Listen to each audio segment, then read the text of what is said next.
Slow living itu bukan hidup yang santai-santai, males-males, nge-slow saja. Tidak begitu. Tapi hidup yang tepat kecepatannya.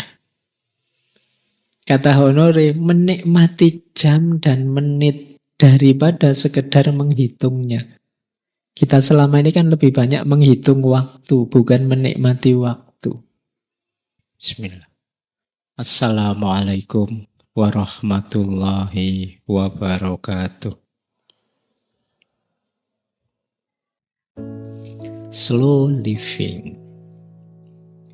Slow living itu, ini kalau dari bukunya ya, maknanya secara umum filosofi hidup yang menekankan pentingnya memperlambat ritme untuk menikmati momen, mendalami pengalaman, dan menghargai kualitas daripada kuantitas dalam segala aspek kehidupan.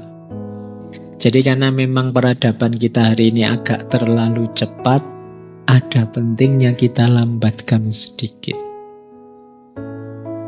Nanti di bagian bukunya yang lain beliau bilang begini, slow living itu satu revolusi budaya yang menentang anggapan bahwa lebih cepat selalu lebih baik. Jadi jangan didefinisikan cepat pasti lebih baik.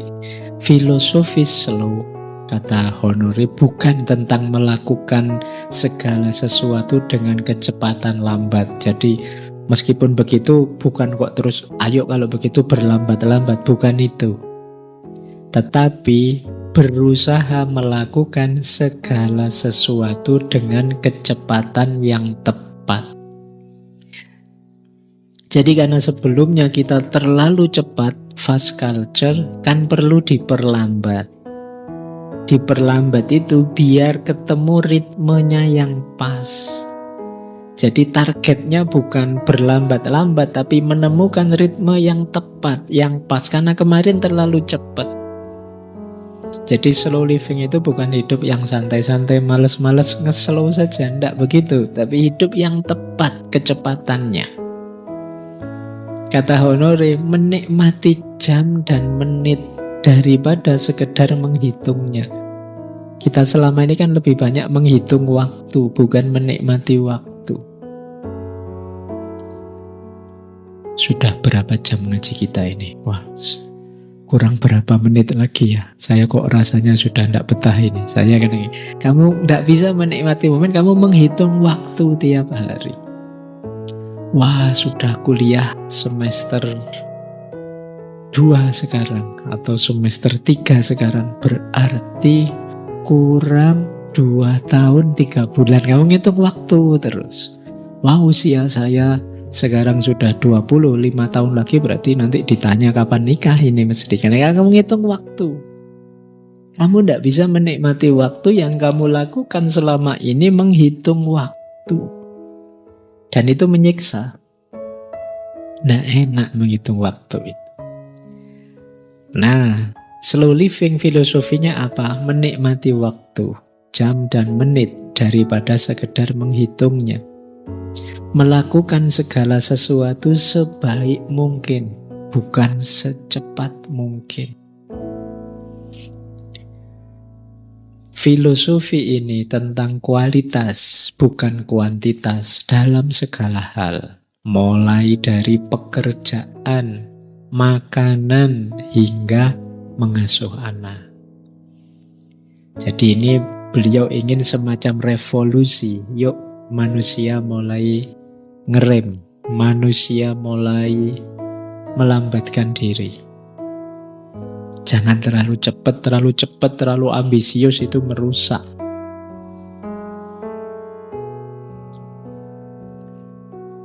Nah, maka kalau kita rumuskan lagi ya, mari kita luruskan ada beberapa miskonsepsi, awas keliru. Yang pertama, slow living bukan berarti malas. Awas keliru ya, karena kadang-kadang kalian memaknai slow Pak, makanya saya ndak lulus kuliah sampai semester 14, ndak apa-apa Pak. Saya slow prinsipnya Pak, bukan itu. Jadi slow itu lebih hidup efektif, mengalokasikan waktu untuk hal yang memang fokus, yang memang prioritas, yang memang cocok.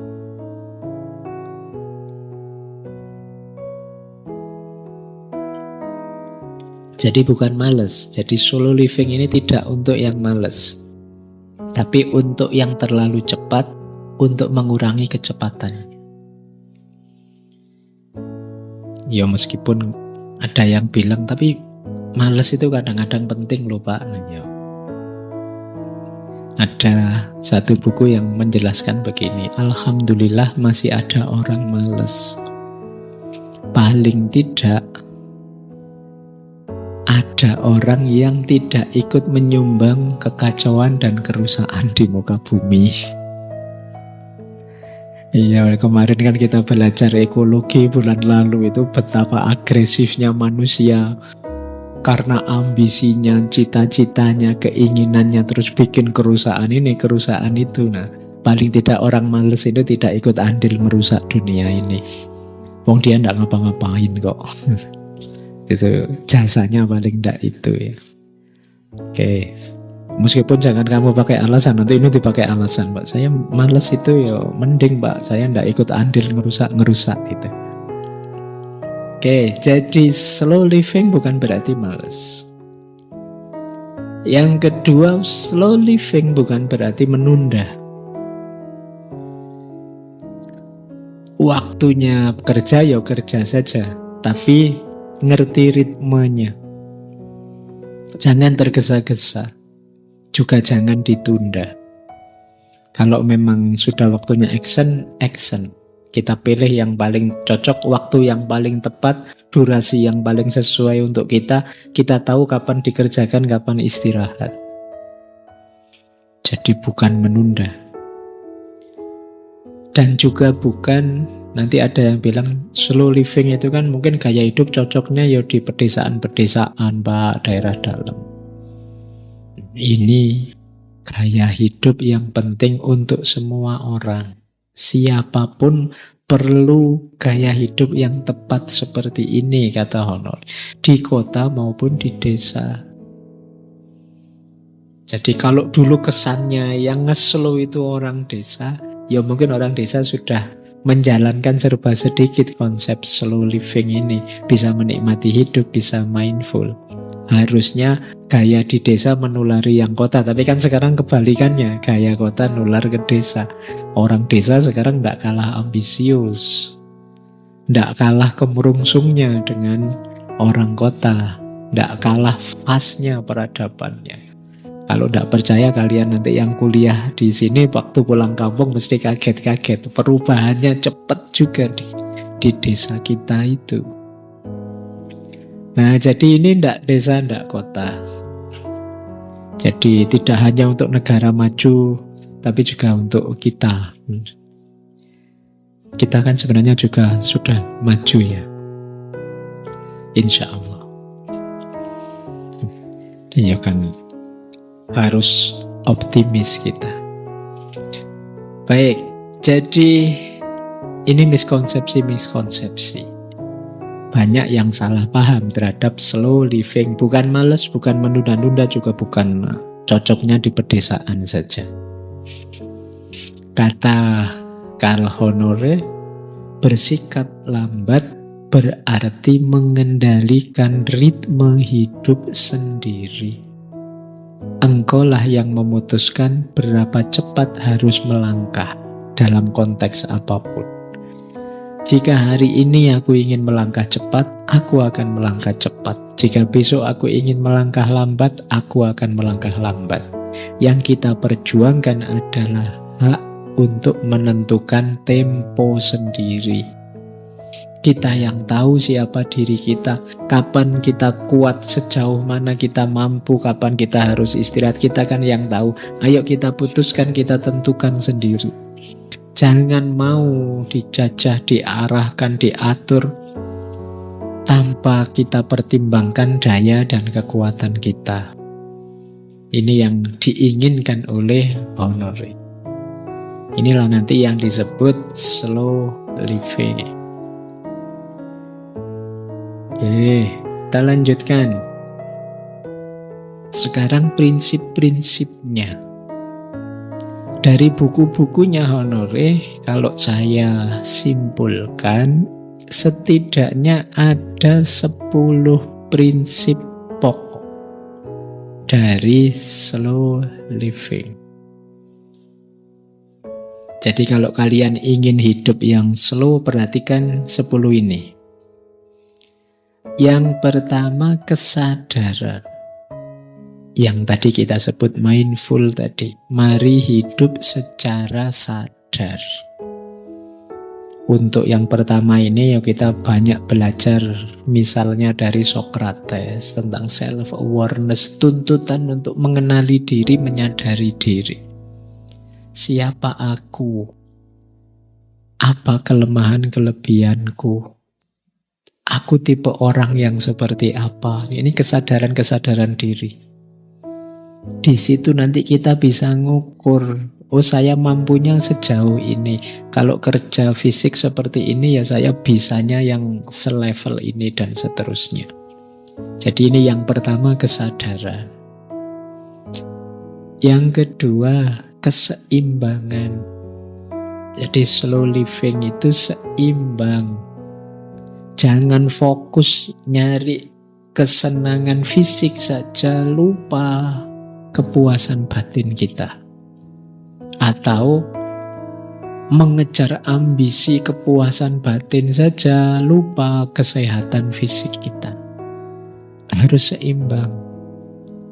Pikiran, mental kita, jasmani kita, rohani kita itu harus seimbang, semuanya kita urusi dengan baik.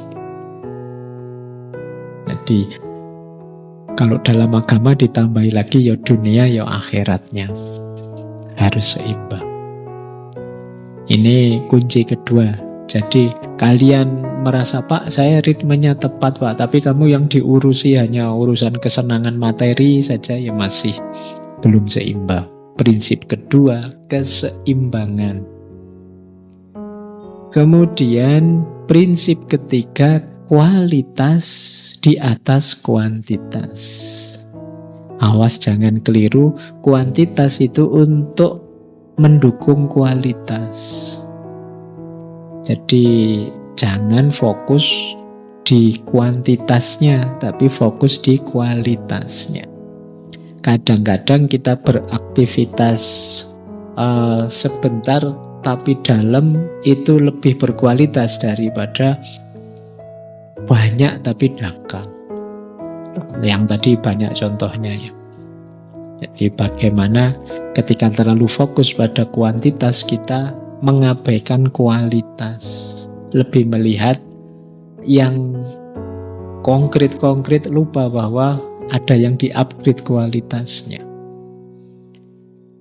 Kemudian menghargai proses, bukan hanya hasil. Ya tadi rumusnya tadi ya sudah saya sebut. Apa-apa itu ya ada prosesnya, tidak ada yang instan. Kalian ini apa saja ada prosesnya. Apapun itu, kuliahkah, belajarkah, menikahkah, hidup bermasyarakatKah, ada prosesnya. Mungkin kalian kemarin kaget misalnya baru dari kampung masuk ke Jogja, selama ini hidup di rumah saja sih, tidak pernah bermasyarakat, yang bermasyarakat orang tuamu. Sekarang kamu mandiri harus bermasyarakat sendiri. Itu mungkin ya kaget. Tapi ada proses. Jangan drop dulu, ada prosesnya. Yang baru nikah mungkin juga kaget. Kemarin hidup sendiri, sekarang bersama, ada pasangannya. Itu mungkin ya penyesuaiannya panjang, ada proses. Jangan baru nikah 2 hari sudah sambat nyari konsultan. Belum, yang membayangkan sakinah mawaddah warohmah ya tidak bisa instan. Ada prosesnya. Beradaptasi dulu, saling menyesuaikan dulu. Apa-apa ada prosesnya. Jadi itu prinsipnya slow living. Jadi ayo kalian bisalah menikmati proses, tidak sekedar mencapai hasil. Kalau kalian bisa menikmati proses, insya Allah hasilnya bisa tercapai.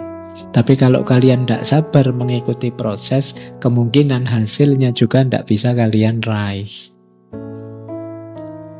Kemudian tadi ya, ada ritme alami. Pahami ritme hidup.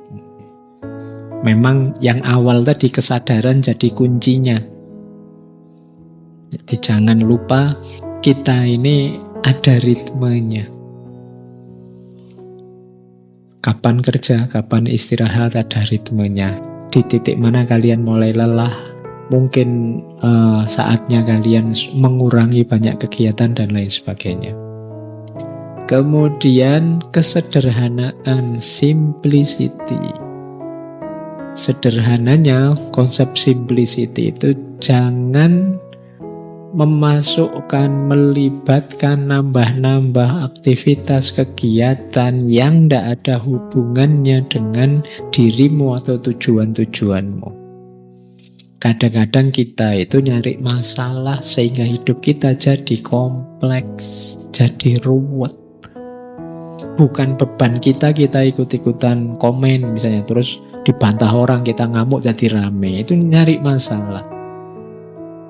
Seperti kata Lao Tzu itu ya, jadi hidup kita itu simple tapi kita yang bikin ruwet sendiri. Ayo kita hidup simple saja, to the point saja, kita nikmati prosesnya. Yang tidak penting posisikan sebagai tidak penting. Yang sekunder ditaruh di sekunder, yang tersier ditaruh di tersier, biar tidak ruwet. Kalian pilahlah tadi ya, ini kebutuhan, ini cuma keinginan. Jadi yang kebutuhan diutamakan, yang keinginan kalau bisa dipenuhi ya dipenuhi. Ini kayak kita waktu belajar Epikuros di minggu pertama bulan ini. Kemudian keberlanjutan, perhatikan aspek keberlanjutan ini. Ya tentu saja pertama-tama keberlanjutan ekosistem lingkungan kita. Kemudian perhatikan juga keberlanjutan kita, kesehatan kita, dan seterusnya. Kemudian ada prinsip lagi, mari kita bisa mengontrol waktu, bukan dikontrol oleh waktu. Kita subjeknya, waktu objeknya. Hari ini kita sering kebalik, kita dikontrol oleh waktu. Kayak tadi loh, kita dikontrol oleh schedule. Kemudian fleksibel, luas saja, jangan kaku.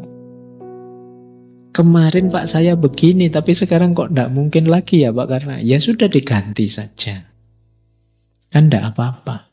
Fleksibel saja. Jangan terlalu kaku, karena ada orang yang terlalu kaku dengan jadwalnya, rutinitasnya, dan lain sebagainya. Ya diadaptasi saja, disesuaikan. Tidak masalah. Kemudian hargai individualitas. Menghargai individualitas itu setiap orang beda-beda. Mungkin kalau kalian kuatnya baca buku ya 30 menit, setelah itu tidur. Nah, kalau temanmu dia bisa berjam-jam baca buku, ini namanya individualitas. Temenmu yang sana dia tahan kerja, melakukan apa ini itu seharian tidak pakai tidur siang. Tapi kalau kamu kan biasa tidur siang misalnya. Ini namanya individualitas. Masing-masing orang beda-beda. Kamu juga tidak harus membandingkan dirimu dengan orang lain. Wah, teman saya seharian baca buku terus, malu saya juga mau seharian baca buku. Nanti kamu stres karepmu dhewe nanti. Jangan-jangan kamu baru baca buku dapat 2 lembar sudah menguap terus tidur. Tiap orang beda-beda. Hargai individualitas dirimu dan individualitas orang lain. Inilah slow living. Kata beliau, manfaat besar dari memperlambat langkah adalah mendapatkan kembali waktu dan ketenangan untuk membuat koneksi yang bermakna, baik dengan orang lain, dengan budaya, dengan pekerjaan, dengan alam, dengan tubuh, dan dengan pikiran kita sendiri. Jadi kalau kita agak slow down, kita agak memperlambat sedikit, kita lebih tenang. Kemudian kita sekarang dapat waktu untuk lebih intim, lebih intens membangun kebersamaan dengan orang lain dan juga lingkungan sekeliling kita dan juga dengan diri kita sendiri. Beliau melanjutkan, para pemikir terhebat sepanjang sejarah pasti tahu pentingnya mengubah pikiran ke kecepatan rendah.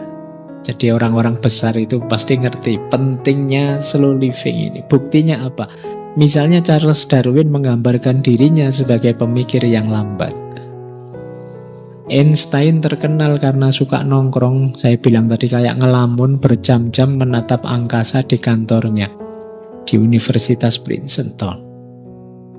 Jadi orang-orang besar itu pasti kunci keberhasilan mereka adalah mereka bisa hidup dengan ritme yang tepat sesuai diri mereka masing-masing. Nah, kelemahan kita diburu-buru oleh fast culture tadi. Ini pentingnya sekarang kita belajar untuk memperlambat ritme. Oke, baik.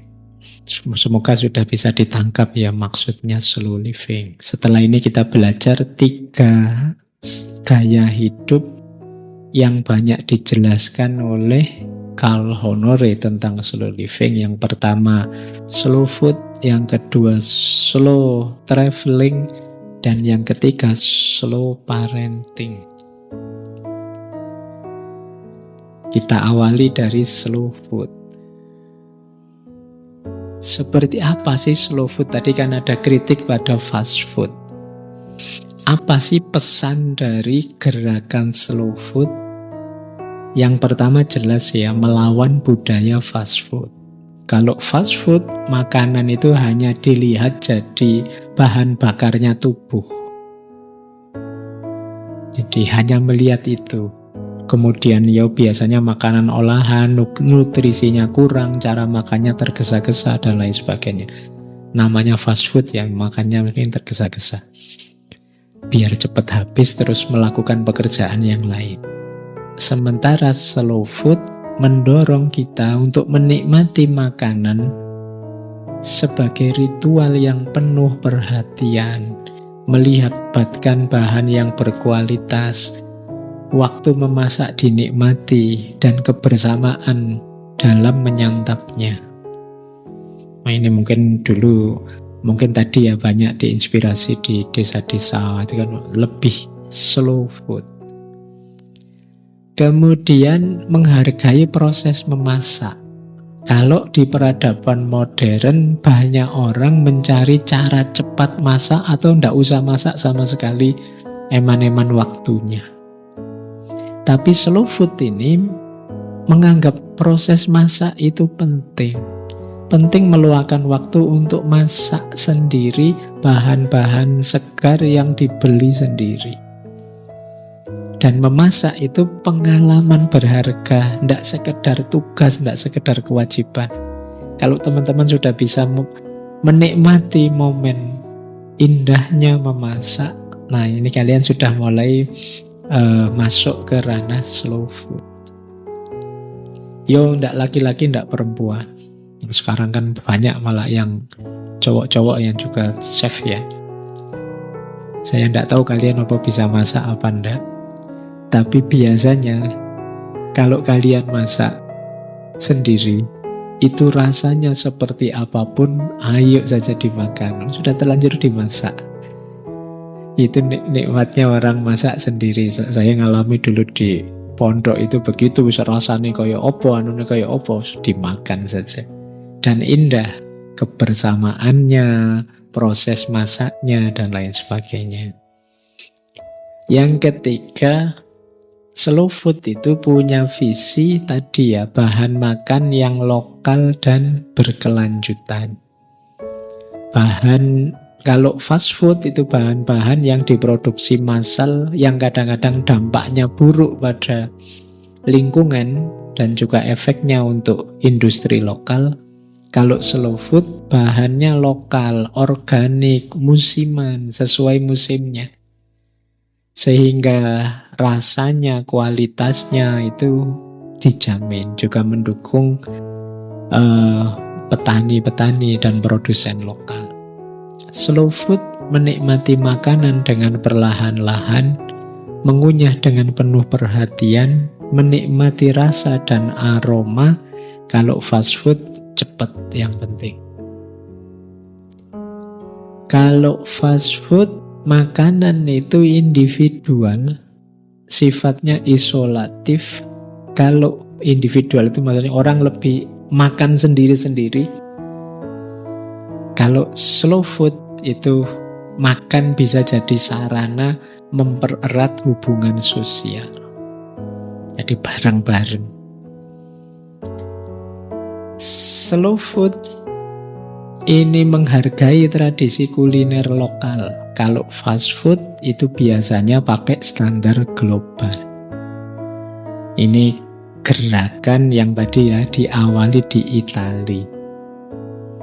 Kalau yang dikagumi oleh Calhonore itu tradisi kuliner itu ya Italia dan Perancis. Itu mereka kalau makan itu ada ritualnya sendiri yang mungkin kalian melihatnya agak ribet, tapi itulah bagian dari menikmati makanan. Baik, ini satu project sendiri gimana kita mempopulerkan slow food. Boleh nanti kalian mungkin ada yang terinspirasi bikin semacam ya. Yang lain-lain pakai judul fast food, kamu mungkin bikin warung yang judulnya slow food. Nanti masaknya lama nggak apa-apa, nggak dinikmati. Jadi nanti kalau pelanggannya nggak pakai lama ya, nggak bisa. Di sini slow food. Jadi kita santai. Silakan dinikmati. Baik, ini yang jadi fokusnya. Oke, saya akhiri sekian. Kurang lebihnya mohon maaf. Wallahul muwafiq. Wallahu a'lam bishawab. Wassalamualaikum warahmatullahi wabarakatuh.